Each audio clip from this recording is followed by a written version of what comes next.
म्हणून स्थगिती होती।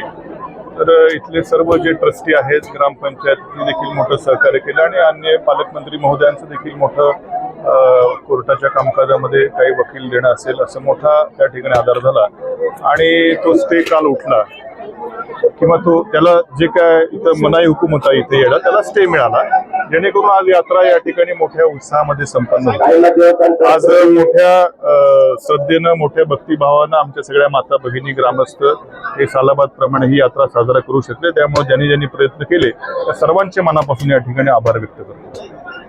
हे इथं काय पक्षाचा संबंध नाही, हे धर्म सगळ्यांचा विषय ना, हा काय पक्षाचा कुठं विषय। आम्ही याच्यामध्ये या बाबतीत काय धर्म म्हटलं की सगळ्याचा विषय, पक्षाचा काही विषय नाही। काय भाजपचं काय इथं काय हे नाही ना, काय भगवत यातील घाला असं काय विषय नाही काय। आणि माझं असं मत आहे की इथं या गावामध्ये बऱ्याच वर्षापासून खरं व्यवस्थित उत्सव चालू होता।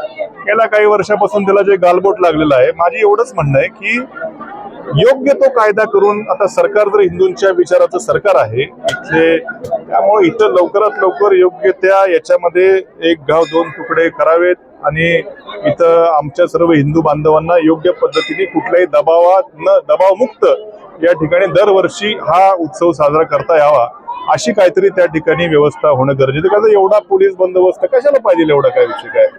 त्यामुळे योग्य तो पटकन त्या ठिकाणी निर्णय होऊन कायदेशीर जर झाला तर कुठल्याही दबावाशिवाय या ठिकाणी ग्रामस्थांना यात्रा साजरी करता येईल, आपलं धर्माचं त्या ठिकाणी आचार चालन पालन करता येईल अशी आमची त्या ठिकाणी।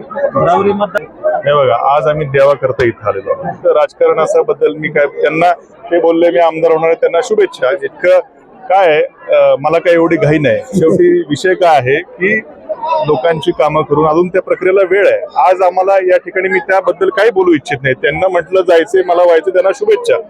जेव्हा तो विषय ज्या पिचवर तो विषय त्या पिचवर ते बोलू ना। आज इथं धर्माचा आपल्या उत्सवाचा विषय, त्यामुळे मी त्या विषयावर आज काय बोलू इच्छित नाही, एवढी घाई मला झालेली नाही।